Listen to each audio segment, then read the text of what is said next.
আসসালামু আলাইকুম সবাইকে। আশা করি আল্লাহর রহমতে সবাই ভালো আছেন। তো এখানে আমি রাতের বেলায় নুডলস খেতে মন ছিল, সেই জন্য রাতে আমি নুডলস রান্না করছিলাম।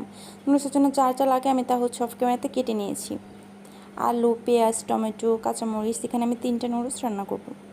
তো আমি অফ ক্যামেরাতে নুডলসটা আমি সিদ্ধ করে নিয়েছি। তারপর প্রথমে আমি পেঁয়াজটা আর কাঁচামরিচটা ভালো করে নাড়িয়ে চাড়িয়ে ভেজে নিচ্ছিলাম। পেঁয়াজ আর কাঁচামরিচটা ভাজা হলে তার উপর আমি আলু আর টমেটো কুচিগুলো দিয়ে দিব।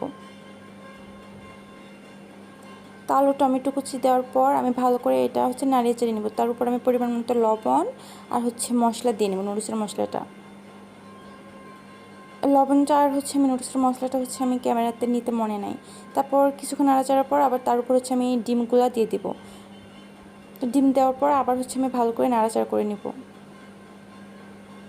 এভাবে কিছু নাড়াচাড়ার পর তার উপর আমি আগে থেকে সিদ্ধ করা নুডলসগুলো দিয়ে দিব। তো নুডলসগুলো দিয়ে আমি ভালো করে একসাথে সবগুলো নাড়িয়ে চাড়িয়ে নেব। তারপর নুডলসের মশলাগুলো আমি নুডলসের উপর ছিটিয়ে দিব। তো এই তো আমার রান্না করা শেষ। এখন আমি একটা বাটিতে সম্পূর্ণ নুডলস ঢেলে নিব। তার উপর আমি সস দিয়ে নেব, তাহলে খেতে বেশি ভালো লাগে। তারপর তার সাথে আমি 7 আপ নিয়ে নিয়েছিলাম। এটা ছিল রাতের ভিডিও। তারপর এখানে আমি দুপুরে রান্না করব। এখানে আমি কই মাছ ভাজি করব। আমি কই মাছটা অফ ক্যামেরাতে ভালো করে পরিষ্কার করে মশলা দিয়ে আমি ভালো করে এখানে ভেজে নিচ্ছি। তো কিছুক্ষণ আমি ঢাকনা দিয়ে ঢেকে রাখার পর এগুলো আমি উল্টো করে দেব, মানে এই পিসটা ওই পিসটা করে নেব, যেন ভালো দুইভাবে যেন ভালো পিসটে ভাজা হয়, মচমচে হয়।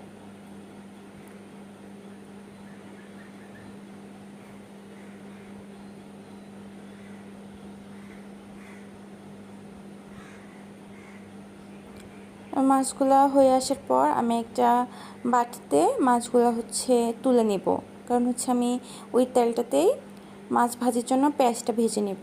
তো আমি একটা একটা করে সব মাছ ভাজিগুলো উঠিয়ে নিচ্ছিলাম।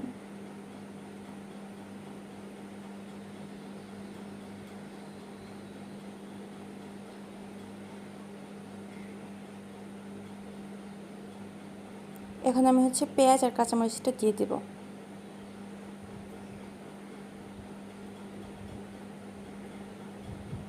আমি শুকনো মরিচের গুঁড়াতে একটু কম খাই, আর কাঁচামরিচটা একটু বেশি খাই।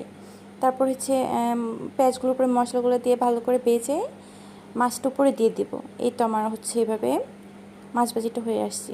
তারপর আমি এখানে মাছ ভাজি করব আর ঢেঁড়স ভাজি করব দুপুরের জন্যে।